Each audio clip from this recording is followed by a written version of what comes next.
If you're a fan of LEGO castles, then you might have built the Lion Knight's castle when it was released in 2022. And while the castle theme hasn't made a complete comeback, the success of that set and of the Eldorado Fortress has convinced LEGO that it was time to start building out our castle universe of sets and to release another one based off of an old favorite. I really wanted to love this set, but there are a few things that we really need to look at, I think, to help you decide whether you should be buying this set or whether you should save your money for something else. What is up, my beautiful nerds? My name is Matt, and this is my review of LEGO's Medieval Town Square. This set includes 3,304 pieces and will cost you $230 if you buy it in the US.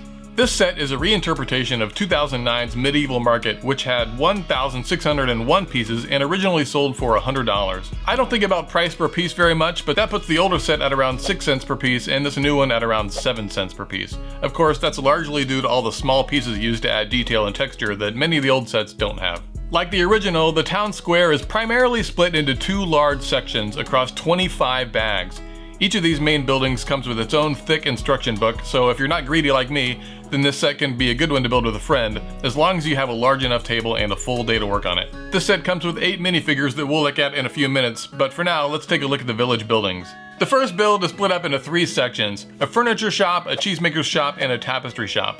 The cheese shop is the largest of the 3 sections and includes a pretty large fenced-in yard with a small dark green tree, brown mushrooms, a trough for the livestock, though in this case the only livestock around is this beautiful goat, which is really great to see because it's been a relatively rare piece from LEGO. That poor goat is working overtime to supply all the town's milk and cheese though, because we don't get any of the cows LEGO included in the original set.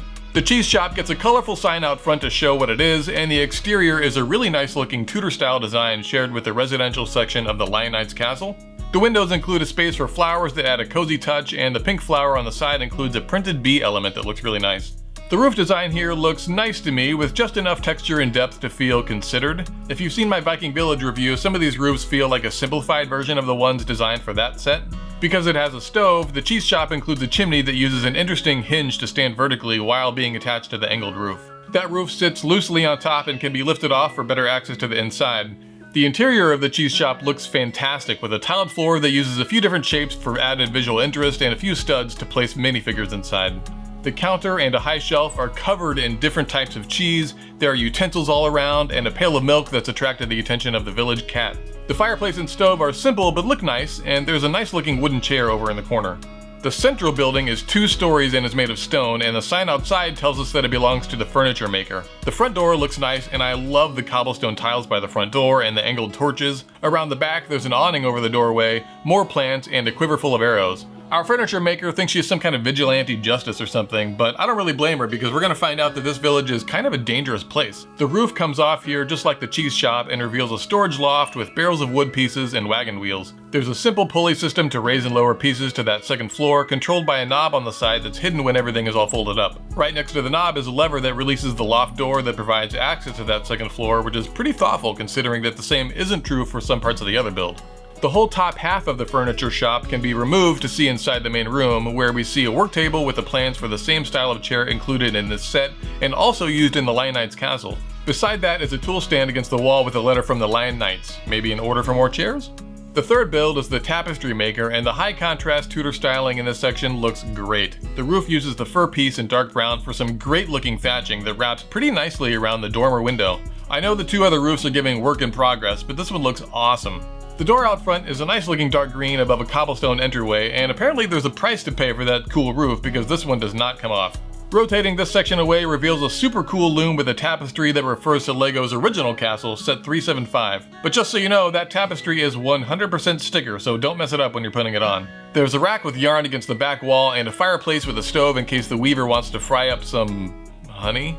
I know my reviews are not usually the first ones out because they take me so long to make, so if you're enjoying this video and want me to keep making more, let me know what you think about the set below. The second building group includes the Broken Axes Inn, the Shieldsmith Workshop, and a watchtower. In the closed position, this part of the build has some really nice design elements with textured roofs and a 3rd story in the inn.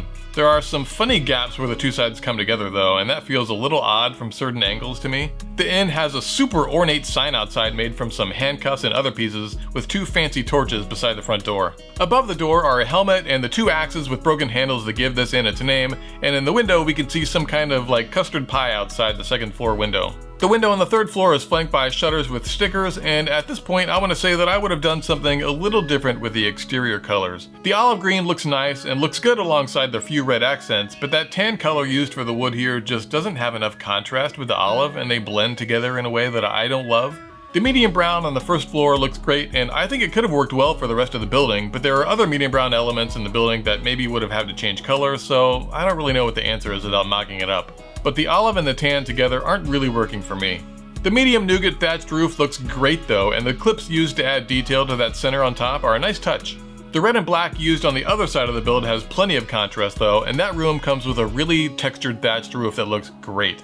The watchtower connected to that room shares the same look and feel as the towers of the Lion Knight's castle, and the area outside includes a tree growing against the wall that's home to a blue jay in the most awesome bird nest ever, made from a minifigure beard piece. I love it.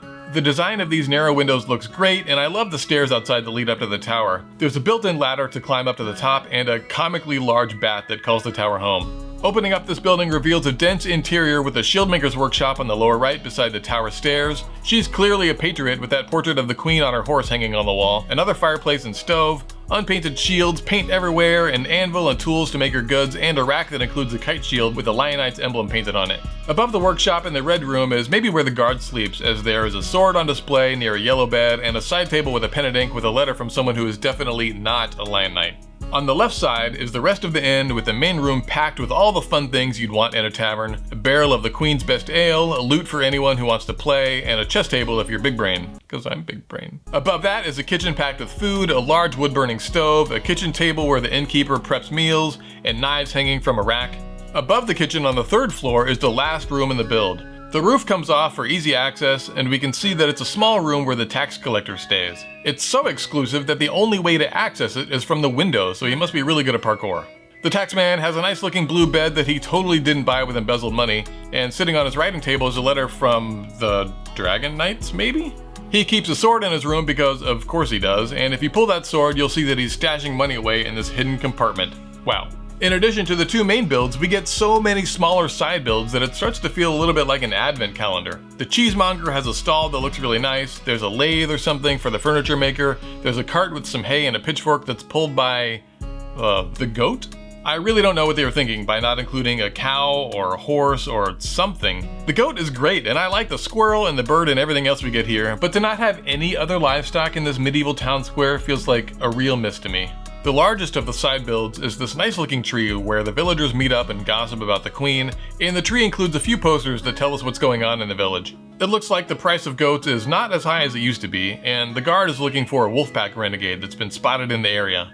The largest poster is a warning about a character that looks like Basil the Batlord? Does this mean that we're gonna get more castle factions in the future? Finally, we get to the minifigs, and there are 8 in this set. The cheesemaker is a young person with simple clothes and a green hat, and I'm honestly impressed they're able to keep the cheese business going with the lack of any cows. The shieldsmith wears a simple outfit and holds a paint palette and brush, and her hair looks pretty great. The vigilante furniture maker wears brown pants and an olive vest over a white shirt and holds a black hammer. The hammer looks fine, but LEGO made a carpenter minifig in 2015 that came with a handsaw, and that would have looked perfect here. The tapestry maker may be going gray, but his hair still looks fantastic. In addition to using shears, he comes with a satchel to hold the rest of his things. The innkeeper is a busy lady and wears a long brick red dress over a white shirt and a shawl. The tax collector may be guilty of financial crimes, but he knows how to dress. He's one of the only 2 minifigs to get leg printing, and he wears a purple outfit with gold trim and a cape and gray boots.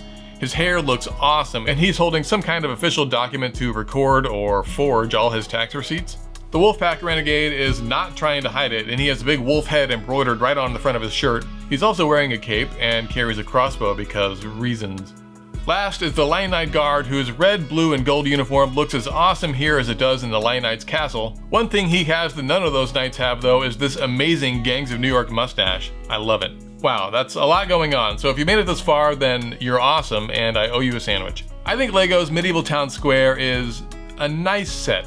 They went out of their way to link this one with the Lion Knight's Castle, which is my favorite set of all time, and at $400 maybe doesn't make for the most fair comparison to this set.